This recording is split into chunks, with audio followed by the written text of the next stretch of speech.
In October of 2023, the Mendocino National Forest, a sprawling wilderness of ancient redwoods and silent shadows, offered its usual promise of solitude and untamed beauty. But on the morning of October 10th, deep within its heart, a discovery was made that fractured every expectation of safety and logic. A search and rescue dog, usually trained to find the missing among the trees, instead alerted to a hulking, metal bear-resistant food vault, a container designed to keep wild animals out. Inside, in a space barely larger than a coffin, they found 4-year-old Sarah Chen, alive but barely, suffering from severe hypothermia and dehydration.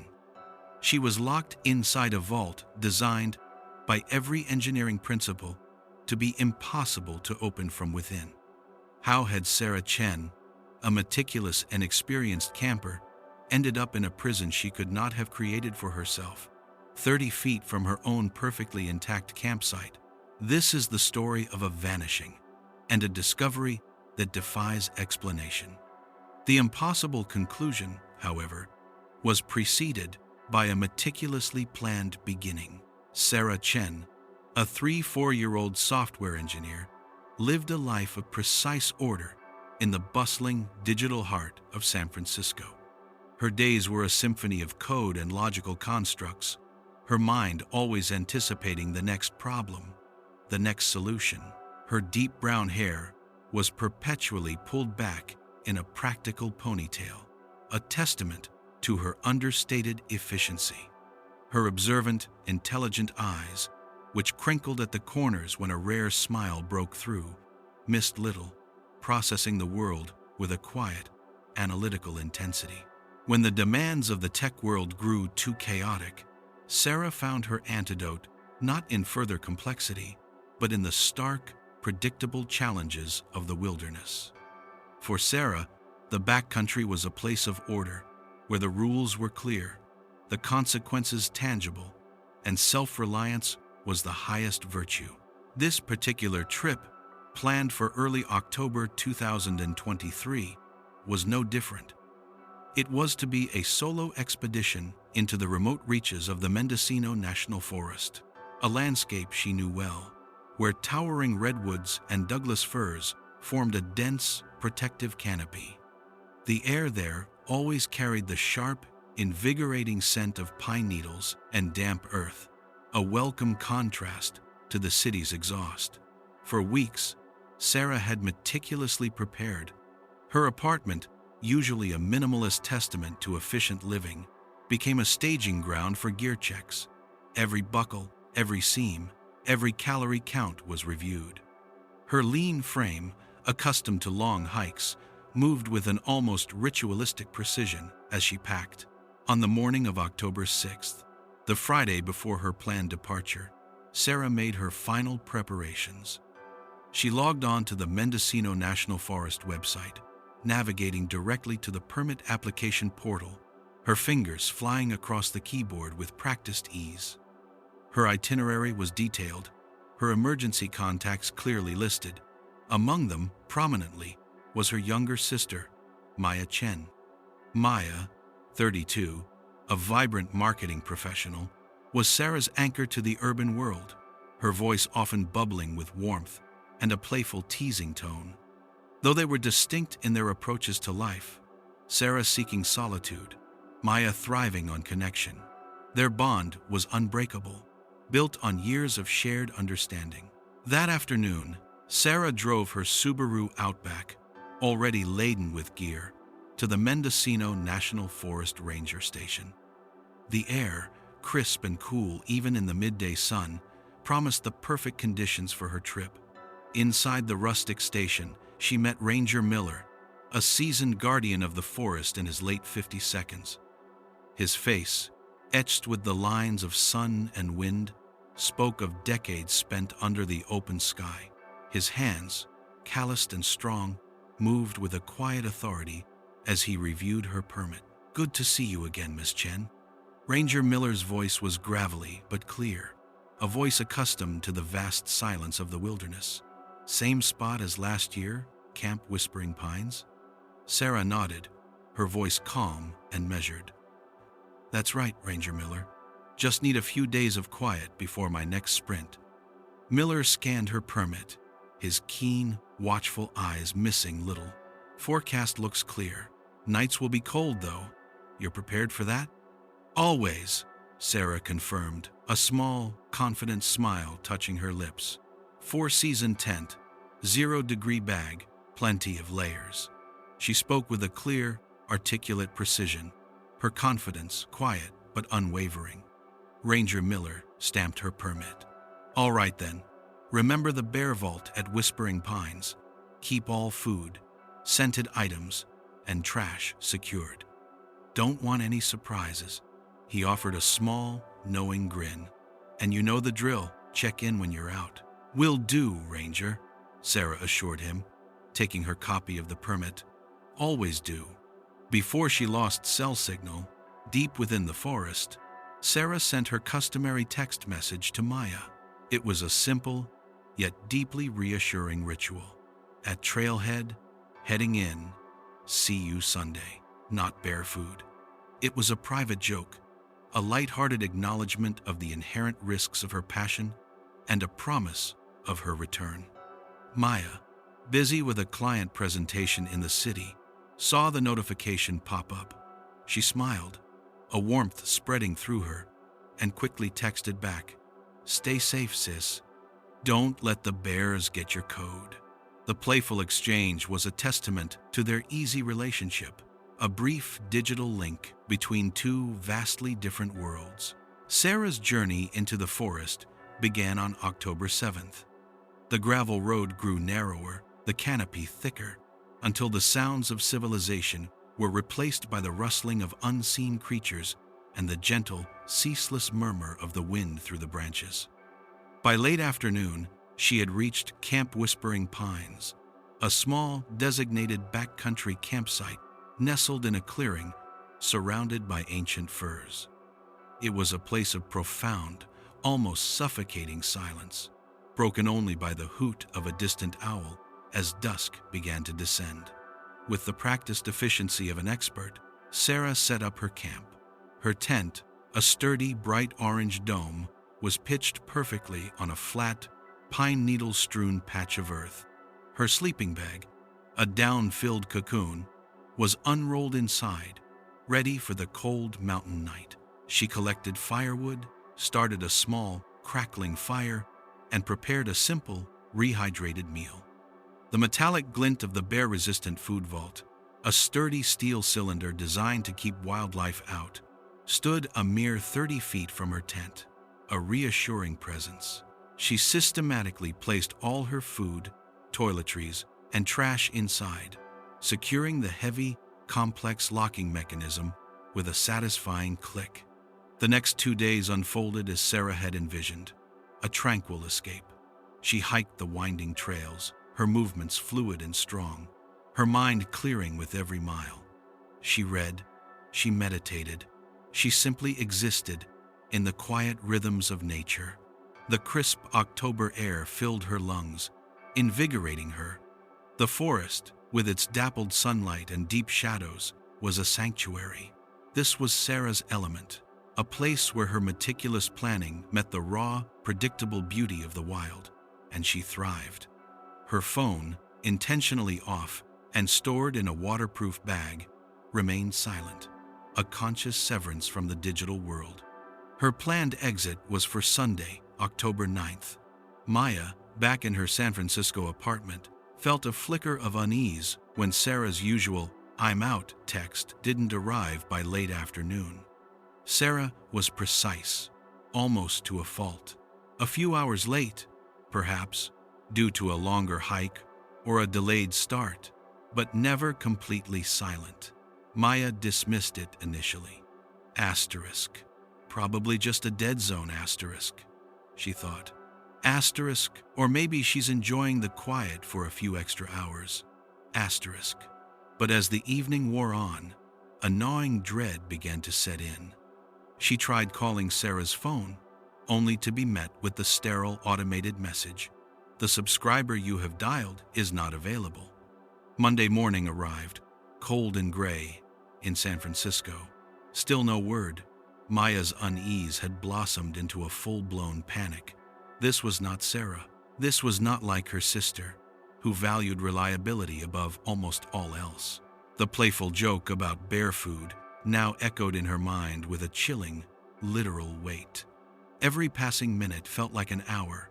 Every unanswered call, a confirmation of her worst fears. Sarah's meticulousness, usually a source of comfort, now became a terrifying indicator of a deviation. At 10:17 a.m. on October 9th, Maya Chen, her voice thin and bordering on hysteria, called the Mendocino County Sheriff's Office. Her hands trembled as she clutched her phone, the receiver slick with sweat. "My sister," she managed to stammer. "Sarah Chen. She went camping in Mendocino National Forest, Camp Whispering Pines. She was supposed to check in yesterday. She didn't. This isn't like her. Something's wrong." Her voice, usually so vibrant, was now strained, raw with a desperate urgency. The vast, indifferent forest, miles away, seemed to swallow her words, offering no comfort, only a profound and terrifying silence. The search for a woman who had vanished into thin air was about to begin. The call from Maya Chen, placed at 10:17 a.m. on October 9th, initiated the formal missing person protocol. The Mendocino County Sheriff's Office, after cross-referencing Sarah's backcountry permit, immediately contacted Ranger Miller. He was already familiar with Sarah Chen. Her meticulous habits and regular visits made her a known, if quiet, presence in his jurisdiction.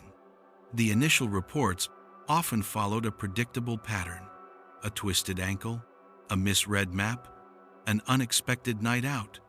But Maya's frantic tone, her absolute certainty that Sarah would never miss a check-in, resonated with Miller. He knew Sarah, and he knew her discipline. By 11:30 a.m., Ranger Miller, his face, a mask of professional calm that belied a growing unease, was dispatching his first ground teams. The Mendocino National Forest, a sprawling expanse of over 500,000 acres, demanded a swift and organized response.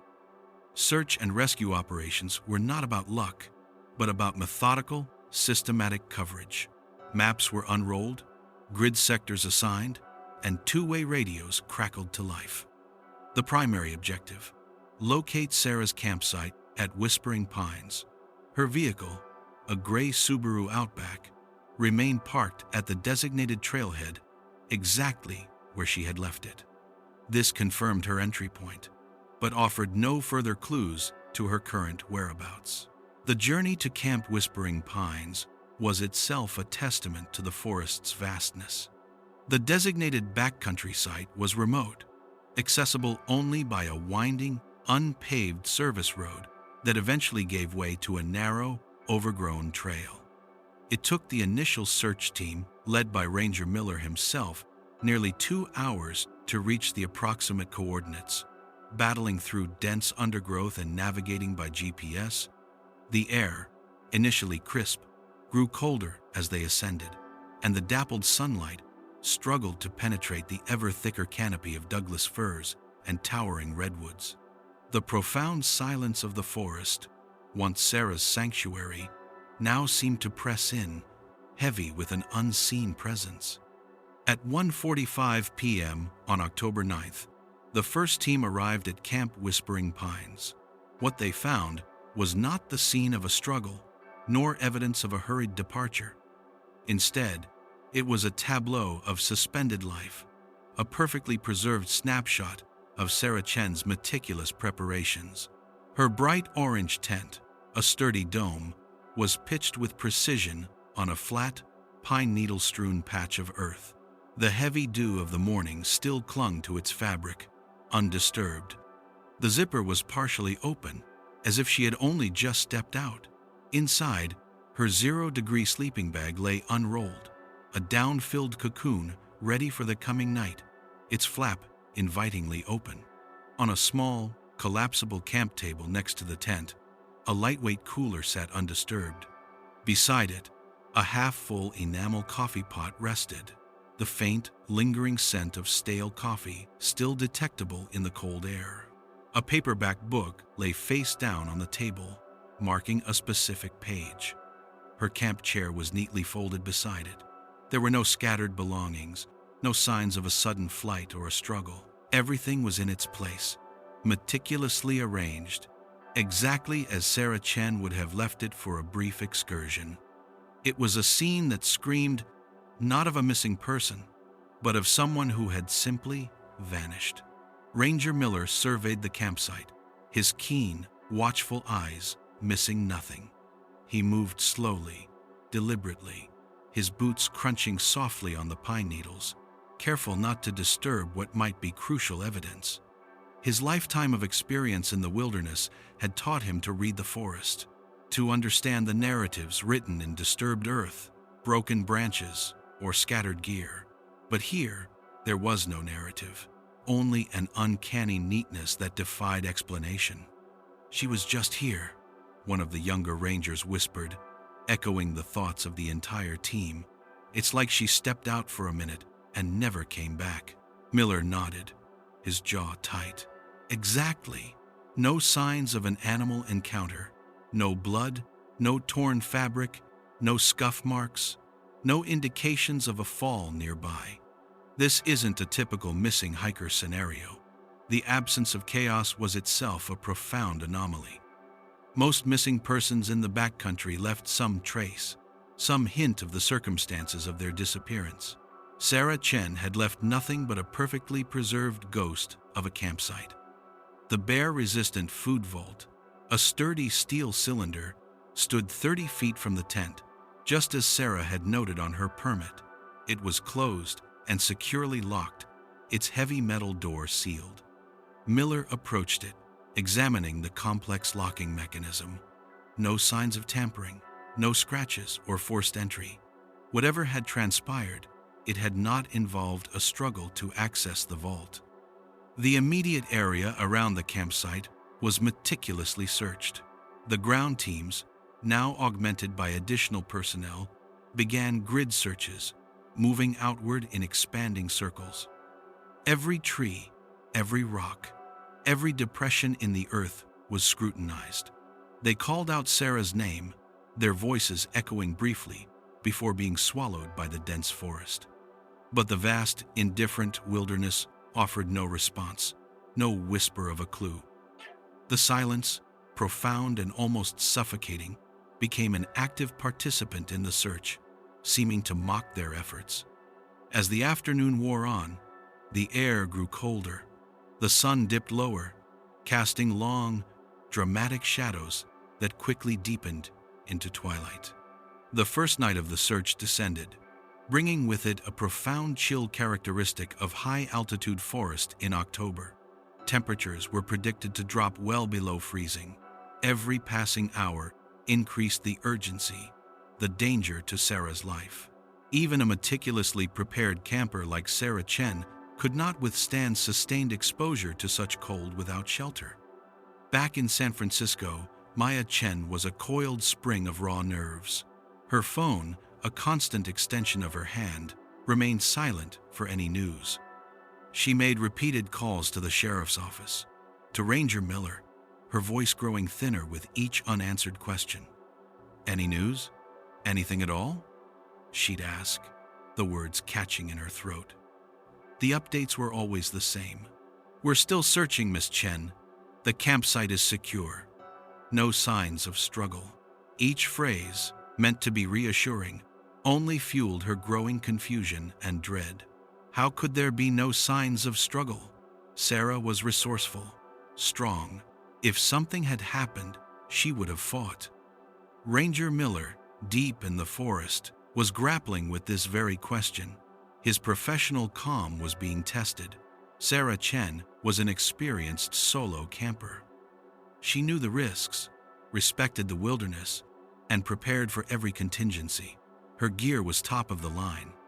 The pristine condition of her campsite suggested not a novice caught unawares, but a seasoned outdoorswoman who had simply walked away.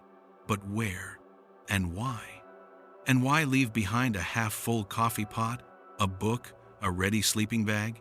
It defied every typical scenario he'd encountered in his decades of service. The search continued through the night, but progress was agonizingly slow and yielded nothing. Headlamps pierced the inky blackness, carving tunnels of light through the trees, but the forest seemed to swallow them whole. The cold was relentless, seeping into bones, dulling senses.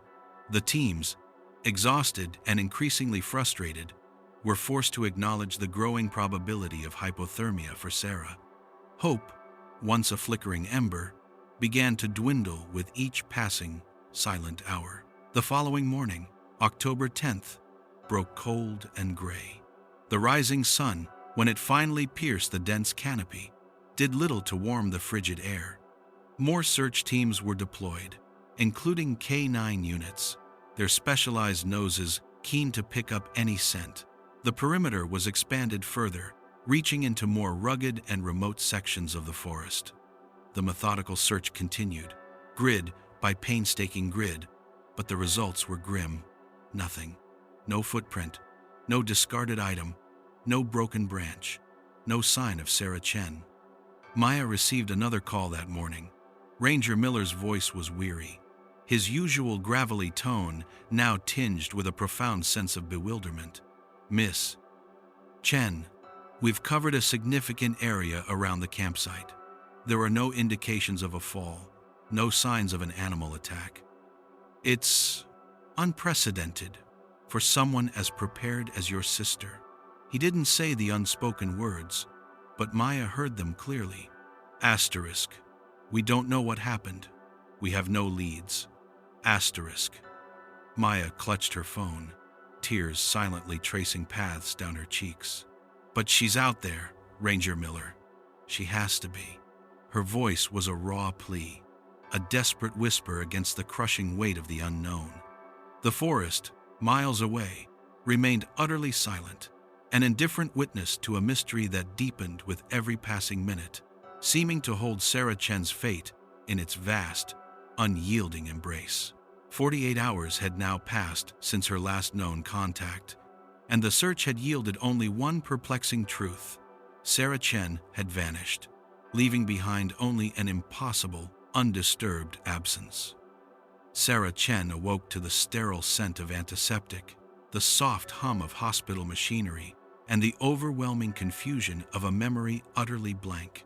Days blurred into weeks in the Mendocino Medical Center. Physically, she recovered with the resilience of a woman accustomed to pushing her body. The hypothermia receded, the dehydration was corrected, and the tremors subsided. Yet, the doctors noted a profound, unsettling amnesia. The entire period of her disappearance, from the moment she walked towards the bare vault at 2:47 a.m. on October 9th until her discovery almost 48 hours later, was a void, a gaping, terrifying blank in her mind. We believe it's a dissociative amnesia likely brought on by the extreme stress and trauma of the event, a neurologist explained to Maya and Sarah. Her brain has essentially protected itself by sealing off that period. Sarah, usually so articulate, could only offer a shrug, a flicker of fear in her intelligent eyes. She remembered setting up camp, the crisp air, the satisfaction of solitude. She remembered making coffee that morning, but the vault, the cold, the impossible entrapment, nothing. Just a profound, disorienting emptiness. I don't know, she'd whisper, her voice thin, her usual quiet confidence replaced by an unshakable vulnerability. Maya, sitting by her bedside, could only hold her sister's hand, feeling the chill of that unspoken terror. While Sarah grappled with the invisible prison of her mind, the material facts of her physical imprisonment were being meticulously scrutinized. Detective Hayes, a man who trusted only what he could see, touch, and measure, initiated a battery of tests. Park officials, alongside engineers from the company that manufactured the bear-resistant food vault, converged on a replica vault in a controlled environment. Their objective was clear: to replicate Sarah Chen's situation, to prove how she could have locked herself inside. The vault was a formidable piece of engineering. Its heavy steel door, designed to withstand the crushing force of a bear, sealed with a robust, multi-point latching system that could only be engaged and disengaged from the Times outside asterisk. A spring-loaded pin, once locked, recessed flush with the doorframe, making it impossible to manipulate from within. Repeated simulations, using various tools and methods, all yielded the same immutable conclusion. An adult human, however resourceful, could not, by any physical means, lock themselves inside this vault. The engineers, their faces etched with professional certainty, declared it unequivocally: it is physically impossible to secure this vault from the interior. Detective Hayes listened to their findings, his jaw tight. This was not the simple, logical explanation he craved. A woman was found locked inside. The vault could not be locked from inside. These two facts, both undeniably true, existed in direct, irresolvable conflict. His pragmatic mind, accustomed to the neat cause and effect of criminal investigations, was now confronted with an unyielding paradox. The detective returned to the campsite, now meticulously processed by forensic teams. Every piece of evidence was re-examined. The pristine condition of Sarah's campsite remained, an eerie testament to a sudden, unexplained departure. Her half-full coffee pot, her unrolled sleeping bag, the book by her tent, all mocked the reality of a 48-hour disappearance. Then came the forensic report on the vault itself. Sarah's fingerprints, times were times, found on the outside of the lock mechanism, a detail that initially seemed to suggest she had closed it herself. But the analysis went deeper. The angle of the prints, the subtle pressure patterns, the direction of the smudges, all indicated that the fingerprints were consistent with someone having times pulled, times the door shut, and engaged the lock times from the outside asterisk. Crucially, the patterns suggested they were placed times after times. The vault was already in a closed position, not as it was being actively manipulated to lock. This subtle, almost imperceptible detail shifted the weight of possibility. Someone else had locked Sarah Chen inside. More conflicting details emerged. Two other campers, a couple hiking a few miles from Sarah's site, came forward with their own unsettling account. They reported hearing metallic clanging sounds in the dead of night, sounds distinctly out of place in the silent forest. This was followed by the intermittent flicker of flashlight beams, moving through the trees, seemingly near Sarah's general location. They had dismissed it as another camper setting up or packing out early. But the timing, around 3 a.m., now seemed chillingly precise. Detective Hayes cross-referenced this with the evidence from Sarah's tent. Her own high-powered LED flashlight was found, neatly tucked into her gear bag. Its batteries, however, were completely dead, not from recent use, but from age. Their charge slowly depleted over time. This directly contradicted the witness accounts of flashlight beams. If Sarah's flashlight was dead, and she was already inside the vault by 2:48 a.m., whose flashlight had the other campers seen, and who had been making metallic noises in the dark? The trail camera footage, the silent witness that had captured Sarah's calm walk towards the vault, was analyzed again. The 17-minute blackout from 2:48 a.m. to 3:05 a.m.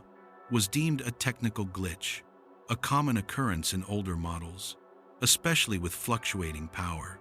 But in the context of Sarah's disappearance, it became a sinister, convenient void, a window of absolute darkness during which the impossible had transpired. Detective Hayes, a man of logic and evidence, found himself in a professional cul-de-sac.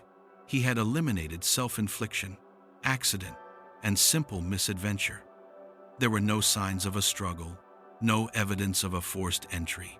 No indication of a deliberate crime that fit any known pattern. The physical evidence pointed to an external agent, someone who had locked Sarah Chen inside a vault designed to be impenetrable from within, and then vanished. Yet there was no motive, no suspect, no weapon, no clear indication of how this person had vanished without a trace, leaving only the unsettling facts. The Mendocino County Sheriff's Office, after weeks of exhaustive investigation, closed the active case. It was not classified as a kidnapping or an assault, for lack of a clear perpetrator or even a mechanism of crime. Instead, it was filed under the bureaucratic, yet profoundly ambiguous, designation of death prevention by search and rescue. It was an admission of the outcome. Sarah Chen had nearly died without an explanation for the cause. The forest, it seemed, had witnessed a truth too complex, too contradictory for human justice to unravel. But the forest had one final, chilling whisper to offer. During the initial, desperate search, before the focus had shifted to the vault itself, a forensic team had meticulously documented the ground around Sarah's campsite. In the soft, damp earth that circled the bear-resistant food vault, just beyond the reach of the forest's undergrowth, they had found them, a series of fresh boot prints, distinct, one size larger than Sarah's own hiking boots. They were not haphazard, not scattered by a searching party. They formed a perfect, unbroken circle around the locked vault, as if someone had walked rounds and rounds, a silent, unseen predator, observing their impossible prey. They led nowhere, disappearing into the dense canopy of trees without a trace, a ghost in the vast, indifferent wilderness. 6 months after her ordeal, Sarah Chen left California.